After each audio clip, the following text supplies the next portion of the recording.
হরে কৃষ্ণ। ভাগবত কথামৃতে সকলকে জানাই স্বাগত। এই ভাগবত কথামৃত যদি আপনাদের ভালো লাগে অবশ্যই চ্যানেলটি সাবস্ক্রাইব করে দেবেন। ভিডিওটি স্কিপ না করে পুরোটা শুনুন, আশা করি ভালো লাগবে। হরে কৃষ্ণ, হরিবল। জনিতায় আজ 8ই মে 2026 শুক্রবার। প্রতিদিনের অনলাইন সৎসঙ্গ শুরু করার আগে আমি আমার গুরুপাদ পদ্মের শ্রী চরণে অহেতুকি ভক্তি প্রার্থনা করি। ভক্তি সিদ্ধান্ত সরস্বতী গোস্বামী প্রভুপাদের শ্রী চরণান্তিকে শতকোটি ভক্তিপূর্ণ প্রণাম জানাই। শ্রী শ্রী শ্যামদাস বাবার চরণে দণ্ডবত প্রণাম এবং অহেতুকি ভক্তি প্রার্থনা করি। সমস্ত গৌরাঙ্গ পরিবারের সকল ভক্তকে জানাই ধন্যবাদ প্রণাম। সকলের কাছে আমি কৃপা এবং আশীর্বাদ প্রার্থনা করছি।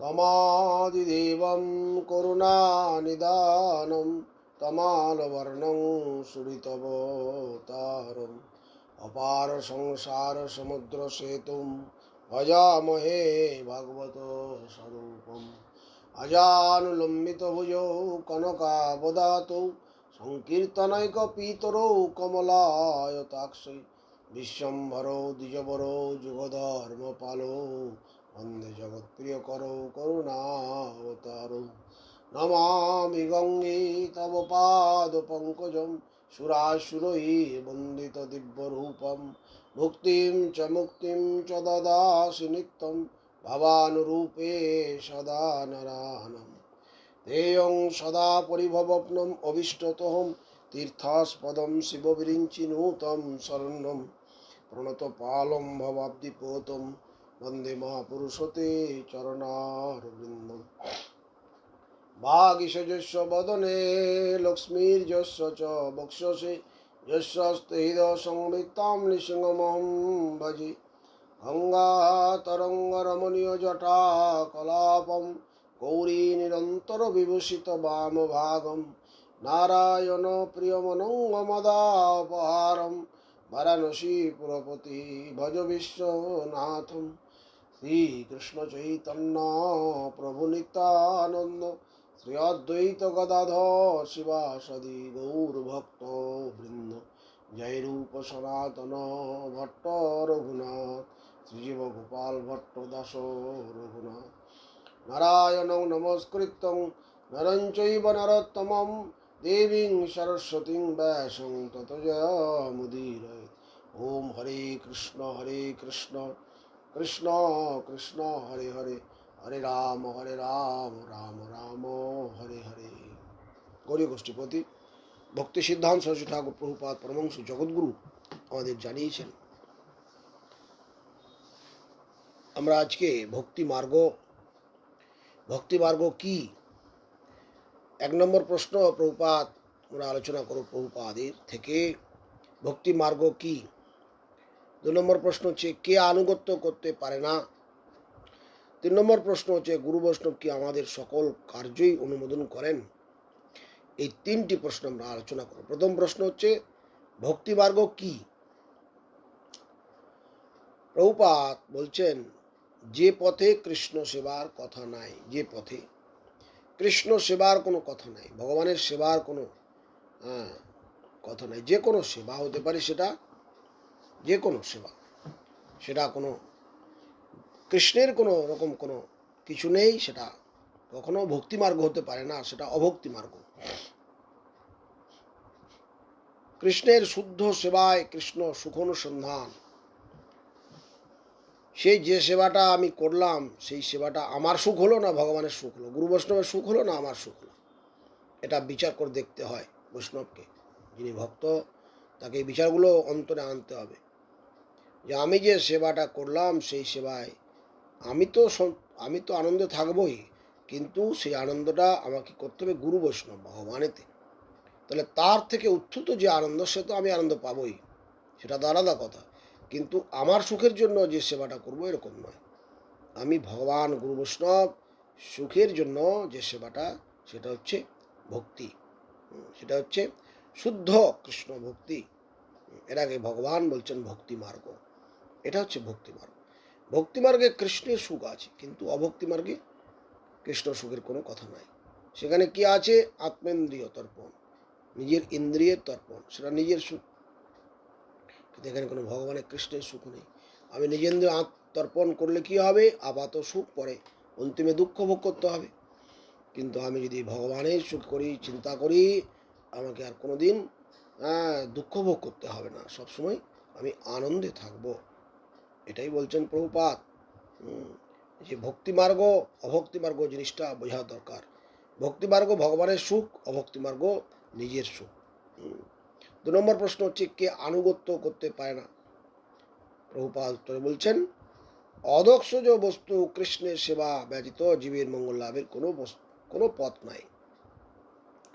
ভগবান কৃষ্ণের সেবা ছাড়া মঙ্গলের কোনো পথ হতে পারে না। আমরা নানা রকম উপায় অবলম্বন করতে পারি, মঙ্গলের রাস্তা খুঁজে বের করতে পারি, কিন্তু বাস্তবিকভাবে আমরা যতক্ষণ কৃষ্ণের সেবার মধ্যে না আসবো, তখন আমাদের মঙ্গলের কোনো রকম কোনো হতে পারে না।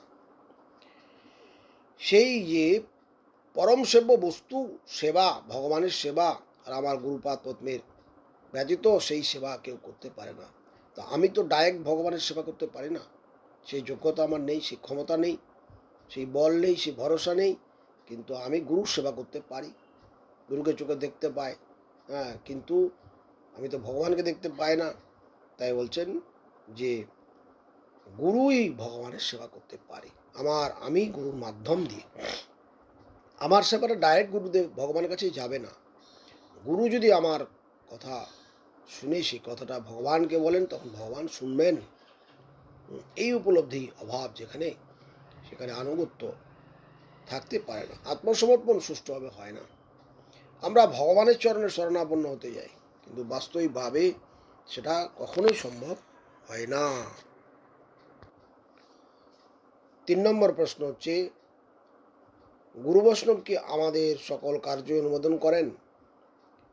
গুরু বৈষ্ণব কি আমাদের সকল কার্য অনুমোদন করেন? প্রভুপাদ বলছেন, কখনোই না। গুরু বৈষ্ণব যদি আমার মনের মতো কথা বলেন, তিনি প্রকৃত গুরু হতে পারেন না। প্রভুপাদ বলছেন, গুরু কখনো আমার মন জোগানো কথা বলবেন না। যেমন ডাক্তার রোগীর কথা মতো চলে কি চলে না। ডাক্তার নিজের মতের চিকিৎসা করেন, তিনি যে পড়াশুনো করেছেন সেই বিদ্যা থেকে তিনি চিকিৎসা করেন, তাতে রোগীর ভালো হয়, রোগ সেরে যায়। কিন্তু রোগীর কথা মতো যদি ডাক্তার চলেন, তাহলে রোগীর রোগ সারবে না, ক্ষতিটা আলটিমেট রোগীরই হবে। এই জন্য বলছেন, সদ্গুরু সেরকম বদ্ধজীবের মন জোগানো কোনো কথা বলেন না। যারা সাংসারিক সুখ স্বাচ্ছন্দ্য লাভের জন্য পিতৃভক্তি মাতৃভক্তি প্রদর্শন করেন বা করবেন, তাদের অনুমোদনের কোনো যোগ্যতা নাই, যেহেতু আমাদের চিত্ত আমাদের ন্যায় সুনীতিপরায়ণ নয়। আমাদের যে চিত্ত, প্রভুপাদের ভাষা অত্যন্ত মানে অর্থবহ, সেগুলো আমাদের হৃদয়ে প্রবেশ করে না। জটিল হৃদয় আমাদের ওই জন্য প্রবেশ করে না। অন্তর সরল হয়ে প্রভুপাদের কথা অন্তরে প্রবেশ করবে। প্রভুপাদ বলছেন, আমাদের চিত্ত অত্যন্ত সুনীতিপরায়ণ, চিত্ত সুনীতিপরায়ণ নয়, ওই জন্য আমরা এগুলো করে থাকি। কারণ কি, আমরা শ্রৌতপন্থী, ভক্তিনীতি আমাদের আদর্শ লক্ষ্যের বিষয়।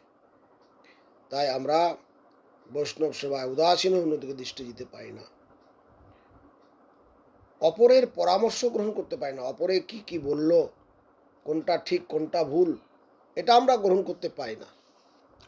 কারণ আত্মধর্ম ভগবত সেবা ছেড়ে মনোধর্মের বশবর্তী অপরের সেবা করার সময় আমাদের নয়, প্রভুপাদ বলছেন। মানে অশাস্ত্রীয় বিচার এর দ্বারা কখনো জীবের মঙ্গল হতে পারে না। এইটা প্রভুপাদ বলছেন যে গুরু বৈষ্ণব আমাকে কখনো প্রকৃত গুরু বৈষ্ণব কখনো আমাকে ভুল পথে পরিচালিত করতে পারে না। কারণ তারা জানেন কোনটা ঠিক কোনটা ভুল, কোন পথে গেলে আমি ভগবানকে ভক্তি করতে পারবো, আমার নিত্য মঙ্গল হবে, এটা গুরু বৈষ্ণব জানেন। কিন্তু যে গুরু বৈষ্ণব আমাকে এইগুলো না দিয়ে আমাকে ভুল পথে বিপদে পরিচালিত করবেন, সে গুরু আমার মঙ্গল করছেন না, এটা জানতে হবে। আমার প্রকৃত মঙ্গল গুরু বৈষ্ণবের সেবার মধ্যে, আনুগত্যের মধ্যে, ভক্তির মাধ্যমে। জড় বিষয়ের মধ্যে যে গুরুদেব আমাকে ঠেলে দেবেন সে কখনো প্রকৃত গুরু সদ্গুরু হতে পারে না। আজকে আমরা এই পর্যন্তই প্রভুপাদের উপস্থিত শ্রবণ করলাম, পরের দিন আবার শ্রবণ করব। হরে কৃষ্ণ। বাঞ্ছা কল্পতরুভশ্চ কৃপা সিন্ধুভ্যশ্চ পতিতানাং পাবনেভ্যো বৈষ্ণবেভ্যো নমঃ।